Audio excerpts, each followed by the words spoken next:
दोस्तों नमस्कार। भारत देश में जिस तरह से जुडिशरी प्रणाली पर विभिन्न प्रकार के प्रश्न आ रहे हैं, तो वो तो सुनियोजित तरीके से तो नहीं लग रहे, पर यह ज़रूर लग रहे हैं कि यह न तो क्रमानुगत तरीके से हैं, न तो आंतरिक तरीके से हैं। यह सिर्फ़ और सिर्फ़ कोई घटना जैसे कहीं लीक हो जाती है, तो उसके बारे में पता चल जाए और दूसरा जजेस के निर्णय कुछ आ जाएँ, तो उसके बारे में अच्छा-बुरा जो सोचना है, अपने मंसूबे के हिसाब से, न्यायालयीन प्रक्रिया के हिसाब से, कोर्ट के जजमेंट के हिसाब से, साथ ही साथ में सुप्रीम कोर्ट के जो वर्डिक्ट हैं, बड़े-बड़े जजमेंट हैं, उनके हिसाब से, तो कहीं संविधान में जो सुरक्षा और रक्षा लोगों को लेकर के दी गई है, उसके हिसाब से, तो लास्ट में जो प्रोसीडिंग होती है सीआरपीसी के हिसाब से, इन सारी चीज़ों में जब चीज़ें सेट नहीं बैठती हैं, तो हम सारे लोग ये अनुमान लगाना शुरू कर देते हैं कि भारत देश में जुडिशरी की जो न्याय प्रणाली है, वह कहीं न कहीं तरीके से सेट नहीं है, जनता के अनुकूल नहीं है,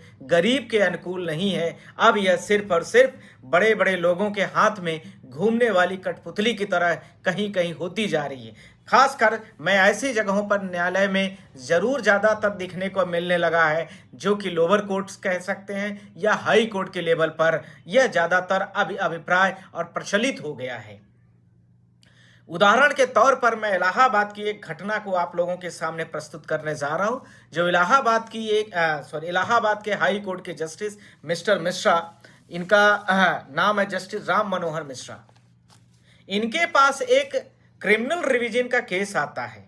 पर रिवीजन क्या है यह भी जानना ज़्यादा ज़रूरी है। आप सारे लोगों के मन में कहीं ना कहीं प्रश्न का जवाब भी आपके मन में आ गया होगा। मुझे लगता है कि मैं ज़्यादा रिपीट भी नहीं करूँगा, पर उसकी कुछ हेडलाइनें ज़रूर बता देता हूँ।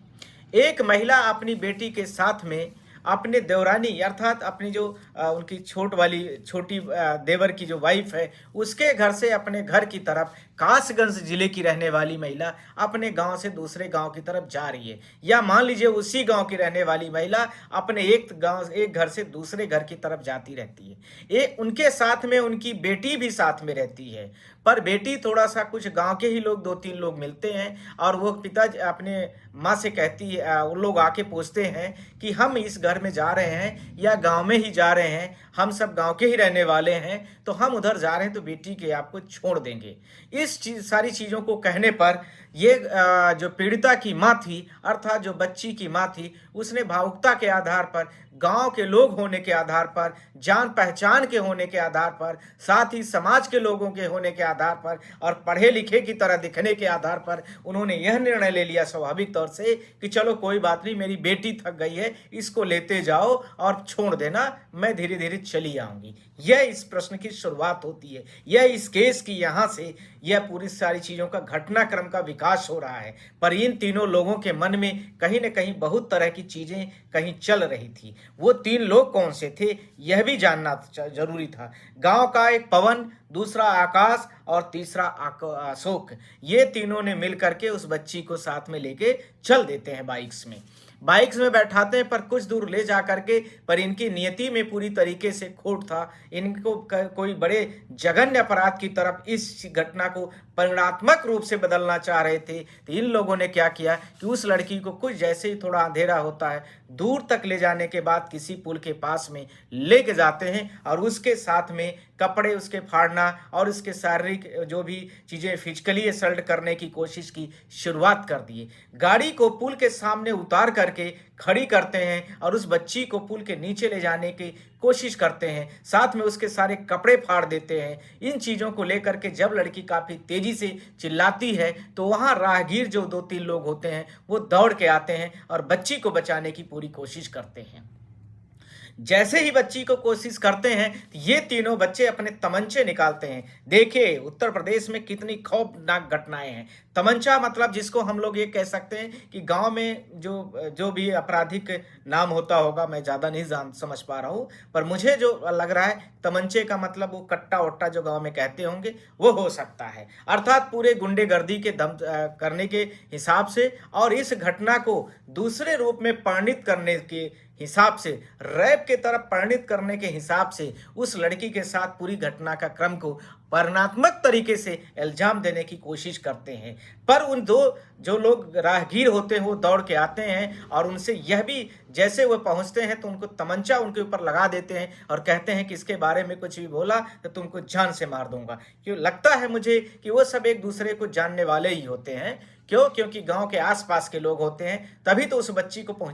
बचाने की कोशिश करते हैं। ज्यादा दूर न होने के वजह से धीरे धीरे ये घटना काफी बड़ी लेवल पर बढ़ गई। पर यह घटना 10 नवंबर 2021 की है। साथ में अगले दिन माता अपने बच्ची के साथ में जाती है पुलिस स्टेशन और पुलिस स्टेशन में कंप्लेन दर्ज कराने की कोशिश करती है। पुलिस उनको डांट फटकार करके बाहर भगा देती है और पीड़िता मां सिर्फ और सिर्फ जितने भी उत्तर प्रदेश के सरकार के चीफ मिनिस्टर हो या कोई भी व्यक्ति विशेष हो जो कि आज अपने आप को सर्वोपरि मानते हैं कि हम धर्म के रक्षक हैं या कानून के रक्षक दिखाने की कोशिश करते हैं, उन सबके दरवाजा उसने खटखटा लिया, पर उसकी कहीं भी पीड़ा और दर्द नहीं सुनी गई। लास्टली वो 2022 में अर्थात 12 जनवरी 2022 को वह पीड़िता जज के पास जाती है और आवेदन लेके जाती है कि जज साहब मेरे साथ ऐसी ऐसी घटना घटी है, न तो मेरी पुलिस सुनवाई कर रहा है और न ही मेरे साथ में कोई न्याय कर रहा है, इसलिए माननीय न्यायालय की अदालत में मैं आई हूँ। अर्थात 156(3) जो जुडिशियल प्रोसीडिंग होती है मैं उसकी बात कर रहा हूँ। इसमें गई पुलिस वालों जज साहब के पास में और जज साहब ने बड़े ही भावुकता के आधार पर उन्होंने विभिन्न धाराओं के आधार पर उन सारे एक्यूज्डों के नाम पर केस फाइल करने का डायरेक्शन जारी कर दिया। अर्थात पूरा ट्रायल कराया गया, गवाहों को बुलाया गया, सम्मन काटा गया और उसके बाद उन तीनों एक्यूज्डों के नाम पर एफआईआर दर्ज करने का डायरेक्शन जारी कर दिया। डायरेक्शन के साथ में जो धाराएं उनके ऊपर लगा दी गई और ये धारा 22 मार्च 2022 को लगाया गया। शिकायत मानकर मामले को आगे बढ़ाया जाए, गवाहों का बयान दर्ज कराया जाए, साथ में विभिन्न जो धाराएं लगाई गई उसके बारे में भी आपको मैं बताना चाहता हूं। 376, 376, 354, 354 बी पास्को एक्ट का 18 सेक्शन लगाया गया। अर्थात नाबालिग के साथ में इस तरह के कृत्य करने वाले के ऊपर लगाया जाता, क्योंकि लड़की की उम्र उस समय पर 11 साल के से 14 साल के बीच में थी, मध्य में थी, या 11 साल की रही होगी, क्योंकि जो न्यूज़ों के माध्यम से मुझे पता है। मैं इन सारी चीज़ों के साथ में आगे बढ़ते हैं और ये जो क्रिमिनल लोग होते हैं, ये क्रिमिनल लोग क्या करते हैं कि जो जज साहब ने ऑर्डर जारी किया था इनके खिलाफ में एफआईआर दर्ज करने का, इसको लेकर के हाई कोर्ट भाग जाते हैं। हाई कोर्ट में जाते हैं, क्रिमिनल रिवीजन इसको हम लोग कहते हैं। और जज साहब ने इस कार्यक्रम को, इस पिटीशन को सुना और उसके बाद 4-5 महीने तक निर्णय को, जजमेंट को अपने कब्जे में रखा रहा और उसके बाद काफी सोच समझ करके उन्होंने पूरे पास्को की व्याख्या ही बदल दी, जिसके बाद वो पूरे भारत देश की चर्चा में भी बन गए। चर्चा क्या थी यह भी जानना जरूरी है और जजमेंट क्या दिया यह भी जानना जरूरी है। फिर उसके साथ यह भी जानना कि इस तरह के जघन्य अपराध करने वाले लोगों को कितना फायदा इस जजमेंट के आने के बाद मिला कि सारे लोग जितने भी थे उनके सेक्शंस भी बदलने की प्रक्रिया शुरू हो गई। अर्थात पास्को की परिभाषा बदल दिया इन्होंने। तो जज साहब ने जो 376, 354, 354 बी जितनी विभिन्न धाराएं जिसके ऊपर लगी हो और इस तरह के आरोप के आधार पर लगी हो, तो उन सारे सेक्शनों को बदलने का भी प्रोसेस भी शुरू होगा उत्तर प्रदेश सरकार के बीच में, जहां इस पुलिस स्टेशन में जहां पर यह धारा लगाई गई थी। उन्होंने अपने जजमेंट में लिखा, मैं आप लोगों के माध्यम से बोलना चाहता हूं, मुझे लगता है कि जज साहब को इतना सोचने में जरा भी नहीं टाइम लगा और उन्होंने कितना सोच करके इस वर्डिक्ट को जारी कर दिया। किसी भी बच्ची के प्राइवेट पार्ट को छूना या कपड़े फाड़ना या नाला जो भी कपड़े के जो अंग होते हैं उसको फाड़ना तोड़ना, यह रेप की कंडीशन में नहीं आता है। जबकि इसी का जस्ट अपोजिट इसी प्रकार से लोअर कोर्ट ने एक जजमेंट दिया था, तो हाई कोर्ट ऑफ मद्रास ने एक बड़ा जजमेंट जारी कर दिया, या हाई कोर्ट ऑफ बॉम्बे, मुझे ध्यान से थोड़ा भूल रहा है, उसमें ये सारी कैटेगरीज को डिफाइन कर दिया गया कि ये सारी चीजें पास्को के अंतर्गत में आएंगी और 376 के अंतर्गत में आएंगी। ये जब सारी घटनाएं घट गई तो इसके साथ में जज साहब ने जैसे ही ऑर्डर प्रोनाउंस किया तो वो जो तीनों एक्यूज थे उनके सारे के सारे सेक्शन भी कमजोर हो गए और उनको पुलिस वालों ने उनके जितनी धाराएं लगाई गई थी वेलेबल ऑफेंस लगाने की कोशिश कर दिया गया। अर्थात अब ये वाला जो मैं आपको कहना चाहता हूं कि 376 की डेफिनेशन ही बदल गई, तो फिर कहीं ना कहीं तो उनको राहत की सांस मिल ही गई होगी। पर उसके साथ में जैसे ये न्यूज़ों में सारे देश में बात फैली, हमने भी उस परिवार को संपर्क करने की कोशिश किया और विभिन्न मीडिया चैनलों के, जिसमें उल्टा चश्मा और भी विभिन्न उत्तर प्रदेश के जो न्यूज चैनल्स थे, उसमें भी मैंने उस पीड़िता परिवार को बोला कि आप लोग आइए और सुप्रीम कोर्ट में हम आपके साथ में खड़े हैं और सुप्रीम कोर्ट से रिक्वेस्ट करेंगे और इस जजमेंट को भी बदलवाने की कोशिश करेंगे। और honourable chief justice of India से हमने यह रिक्वेस्ट भी किया था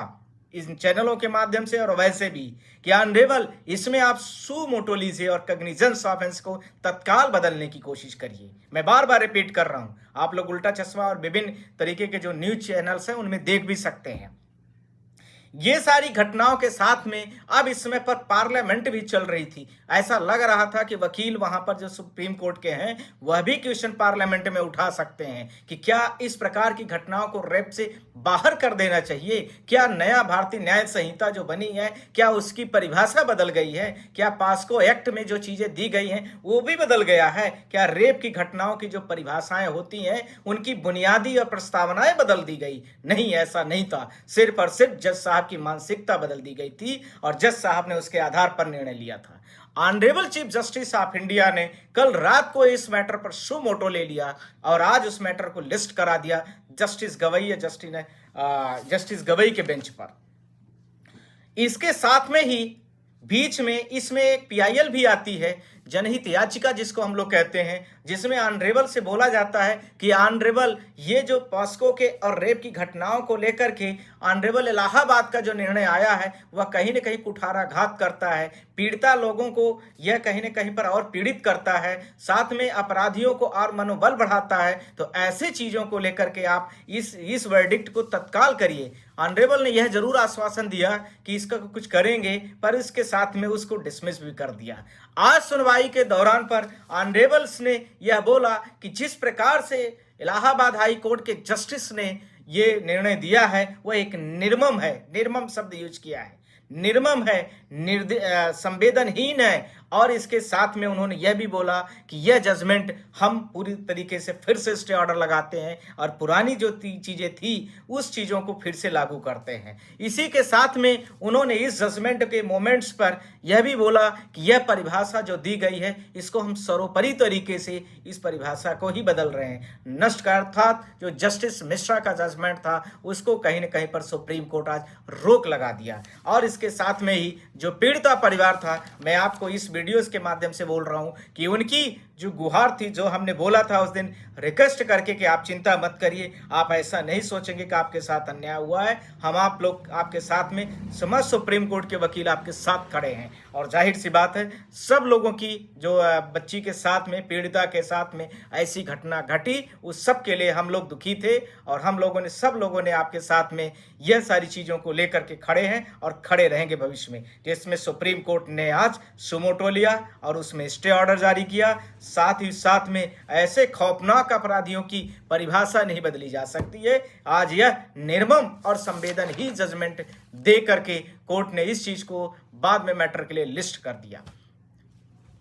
इसी प्रकार की घटना उत्तर प्रदेश में घटनाओं का तो भरमार बढ़ा जा रहा है। इसी प्रकार की घटनाएं और भी आती हैं, कहीं जज साहब के द्वारा होती है तो कहीं पर आप लोगों ने देखा होगा कि एक मेरठ की भी घटना आ गई जिसमें बहुतायत तरीके से किसी भी व्यक्ति की कितनी निर्मम, कितनी निर्दयी तरीके से, कितनी घटिया स्तर में जा करके इतने बड़े कठोर कदम उठाए जाएं जिसके बारे में मेरे पास कोई शब्द नहीं है। शायद जब जज साहब भी सुनेंगे तो उनके पास भी कोई शब्द नहीं होंगे, क्योंकि एक लड़का जो आप लोगों को इस घटना के बारे में काफ़ी कुछ पता चल गया होगा, जो ये काफ़ी फेमस है सौरभ मर्डर केस, इसके बारे में भी बहुत सारी घटनाएं थी जिसको मैं सब सामने बिंदुवार तरीके से कंक्लूड कर रहा हूं।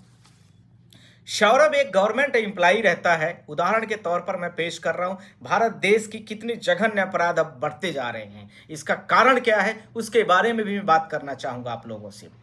किस तरीके से एक पत्नी किसी अपने पति के साथ में इतने बड़े लेवल पर घटना का क्रम दे रही है जिसका इतिहास के पन्ने, और जब जस्टिसेस अपना जजमेंट लिखेंगे तो मुझे लगता है कि कलम की निब तोड़ते थे, शायद कलम भी तोड़ दें और इसके साथ में उनको ऐसे उनको जघन्य अपराध के लिए उनको सजा भी उनके दिमाग में न आ पाए कि कितनी कठोर दंडात्मक कार्यवाही इनके ऊपर और आदेश जारी करना चाहिए। सौरभ व्यक्ति जो होता है वह एक नेवी का ऑफिसर रहता है और वो सौरभ राजपूत जा करके विदेश में कहीं नौकरी करते हैं। अब वहाँ से बीच में उनका संबंध अपनी वाइफ से थोड़ा कम हो जाता है, और क्योंकि वो बाहर रहते हैं यूरोप कंट्रीज में, लंदन में या यूरोप के किसी कंट्रीज में स्पेसिफिक, वहाँ से यहाँ आने पर दिल्ली से वो आ नहीं सकते थे, तो बीच में आना उनका कम्युनिकेशन बड़ा कम हो गया। पत्नी का यहाँ बीच पर किसी और से संबंध स्टैब्लिश हो जाता जिसका नाम रहता है साहिल शुक्ला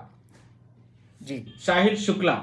अब साहिल शुक्ला के बीच में धीरे धीरे से उनके पत्नी के बीच में काफ़ी संबंध बढ़ते गए। दोनों एडिक्ट के काफ़ी बड़े लेवल पर वो थे, तो एडिक्ट भी लेते गए, और साथ में पत्नी के बीच में जब सौरभ नामक लड़का काफ़ी घुल मिल गया, तब उनके बीच में एक दीवार खड़ा हुआ आदमी दिखा जो भारत की नेवी का ऑफिसर था, और उसका नाम क्या था? सौरभ राजपूत। वो उसको अब बीच से हटाना चाह रही थी, इसीलिए सौरभ चाह रहा था कि यदि यहाँ से मेरा परिवार जा करके जहाँ मैं जॉब करता हूँ वहाँ चला जाएगा तो शायद सुरक्षित हो जाएगा। उसी बीच में एक छोटी सी बच्ची भी होती है पीहू नाम की, जो 2019 में पैदा होती है, उसको भी साथ में लेके जाना चाहता है। पासपोर्ट के लिए उसने अप्लाई भी कर दिया था, पर पत्नी को तो यहाँ तो सौरभ जो साहिल थे, साहिल जी के साथ में रहने का मन था, कभी स्पष्ट भी नहीं किया, नहीं तो शायद वो निर्णय बदल सकता था। अब वहाँ से लड़का आता है और उसके बीच में यहाँ पर जन्मदिन होता है वाइफ का, पर उसके साथ में देखिए घटना का जो परशुवार दिनांक के साथ में घटनाएं घटी। पत्नी ने उसको कितने बड़े लेवल पर उस दवाई दी, और उस दवाई के साथ में वो लड़का बेहोश होता है, फिर उसके सर को अलग कर देती है, फिर उसके बाद में उसके हाथ पैर को अलग अलग पार्ट में डिवाइड करती है, फिर शरीर के विभिन्न अंगों को, टुकड़ों को 15 पार्टों में डिवाइड कर देती है। पर जो जिस न्याय का उसने यूज किया था उसको 8 से 10 दिन तक रिहर्सल करती है। किस तरीके से, कितनी संवेदन बर्बरता तरीके से किसी भी मानव जाति के लिए जघन्य एक बड़ा उदाहरण होगा, जो भारत देश में ऐसे उदाहरणों के लिए लोगों के मन में कोई जगह नहीं होगी। सवाल उनके माता पिता का भी अच्छा है। ये सारे परिणाम देने के बाद वह लड़की यहाँ से हिमाचल प्रदेश चली जाती है, जिसका नाम आप लोगों के मैं नाम नहीं लेना चाहता हूँ, और वो लड़की जो साहिल जो लड़का रहता है उसके साथ में यहाँ से हिमाचल जाती है।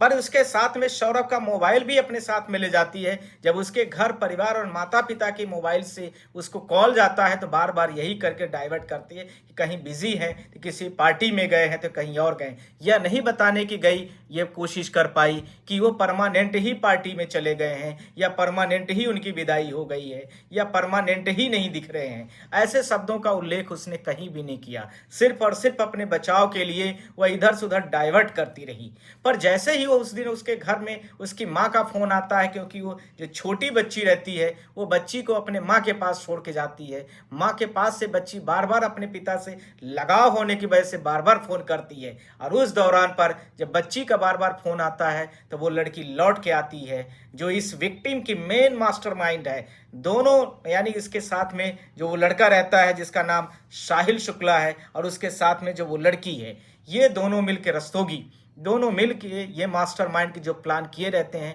अपने माँ को ये सारी चीज़ों के बारे में कहती भी है, पर इसके साथ में जो उस डेड बॉडीज़ को इसने टुकड़े टुकड़े में काटा था, उसको प्लास्टिक का एक डिब्बा खरीदती है मार्केट से, और उसमें ले जाकर के उसकी पूरी बॉडीज़ को डाला। क्योंकि उसकी बॉडीज़ पूरी यदि खड़ी खड़ी कहीं पड़ी रहती तो बड़ा एविडेंसेस हो सकता था, तो उसको डिब्बे में डाल करके सीमेंट के साथ में फ्रीज कर दिया गया। फ्रीज करने के बाद जब वो सारी चीज़ें नहीं आई समाई, तो उसके साथ में उसके शरीर के विभिन्न टुकड़े किए गए। जब फॉरेंसिक रिपोर्ट है इसके साथ में फिसल रिपोर्ट्स के लिए सारी चीज़ें आई, तो लैब के लिए जब जानने भेजने की कोशिश की गई तो डेड बॉडीज़ के इतने टुकड़े थे कि उनकी जांच करना भी मुझे लगता है कि डॉक्टरों के लिए भी कोई शब्द नहीं थे।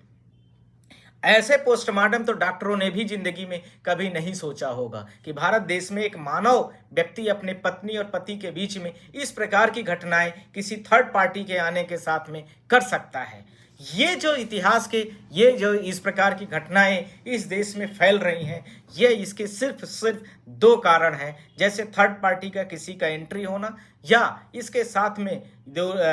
पति का दूर रहना, इन दोनों की वजह से ही ऐसी घटनाएं को परिणाम रूप में देखी जा रही हैं। खैर, ये तो आगे आने वाला समय ही बताएगा ऐसे महिलाओं के साथ में कितना बड़ा अपराध और ऐसे लड़कों के साथ में कितने बड़े लेवल पर सजा होनी चाहिए। मुझे लगता है कि 20 साल या इनके साथ में आजीवन कारावास या इनके हैंग टू हैंग करने से सुप्रीम कोर्ट, हाई कोर्ट और लोअर कोर्ट को भी जरा भी संकोच नहीं करनी चाहिए और ऐसे लोगों पर जो भी कठोर से कठोर और भी दंडात्मक कार्रवाई हो सकती है वह भी करने की कोशिश करनी चाहिए। मेरे हिसाब से इन सारी चीज़ों की जो घटनाएं आजकल के न्याय प्रणाली जो कमज़ोर होती जा रही है इसलिए भी बढ़ रही हैं। साथ ही साथ में प्रोसिक्यूशन जो पुलिस है उस डिपार्टमेंट में वह भी अपनी कमियां कहीं ना कहीं पर, आरोपी यदि मजबूत आदमी है तो उसके साथ में FIR दर्ज नहीं कर रही है। यह भी एक कारण बन रहा है जो समाज में इस तरह के अपराधों को तेजी से बढ़ा रहा है, जिसमें मैं सबसे अनुरोध करूंगा कि इस प्रकार की घटनाओं के बारे में सारे लोग अपने तरीके से ध्यान रखें और इन सारी घटनाओं के उदाहरण के तौर पर जो आ रही हैं समाज में, इनसे कहीं ना कहीं सीख भी लेने की कोशिश करें। धन्यवाद, बहुत बहुत शुक्रिया आप सबको।